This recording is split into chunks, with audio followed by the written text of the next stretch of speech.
Did you know that the young one of a bird known as hatchling are born naked and blind, and they don't have the feathers? The parents must keep them warm and feed them every 15 minutes during the day. They've been fed by its parents for 3 to 4 hours. When you talk about a nest, this nest must be warm enough. It must be very comfortable. It must be very safe. When these hatchlings are hatched and they happen to find a nest that has thorns, what would happen? Just imagine a young one with no eyes, no feathers, nothing. Chances are these thorns will damage them. They will be hurt. Can you imagine if they happen to find the eyes? What will happen? This young one will grow with no eyes, or maybe one eye will be lost. And also there will be some wounds. So these young ones will never know what is happening about, or they are abnormal, until the day they fly out of the nest and go out, find other birds that are healthy. That's the time they'll wonder, what is happening to me? Now, I want to challenge you as a parent. And I want to show you how important it is, how the nest is important. Now, when a child is born and raised in an environment with all these exposures, you develop something we call advanced childhood experiences. Some also people call it childhood traumas.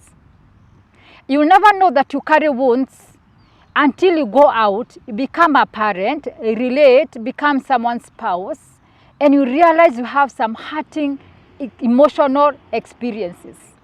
Now, people will never get to, you will never get to know until someone mentions. So I want to challenge you. The reason why I want us to go back to our nest in this mental health month, please go back and look at your nests. What are some of the wounds that you are carrying? Remember, you can only be able to identify if you go back to the nest. Do some therapy sessions. Come with some awareness, because we say hurting people bleed on others.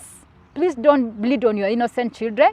As a matter of fact, remember, Farm Nest Hub with 𝒑𝒆𝒅, we are working towards raising a resilient generation. Let us parent our inner child so that we are able to parent the God-given children that God has given us. It is not easy. I know there are some experiences that some of you are not able even to talk about them. But as much as you want to hide them, they are hurting you. And as a result, you'll find yourself hurting others. In this space, your children will be the first beneficiary, in quotes, of your hurting. So kindly, let us not bleed on our children. Let's not bleed on our spouses. Let us not bleed on your siblings. Hurting people hurt others. Let's make this nest favorable for our children. And also let us parent our inner child. Welcome. Please share, subscribe, share with your neighbors. Talk about it. Share in your family groups. Look at it. Try to talk about some of the experiences that you got growing up. Discuss them. Realize what you need to work on. Thank you so much for listening. 𝒑𝒆𝒅 with Farm Nest Hub. Karibuni sana.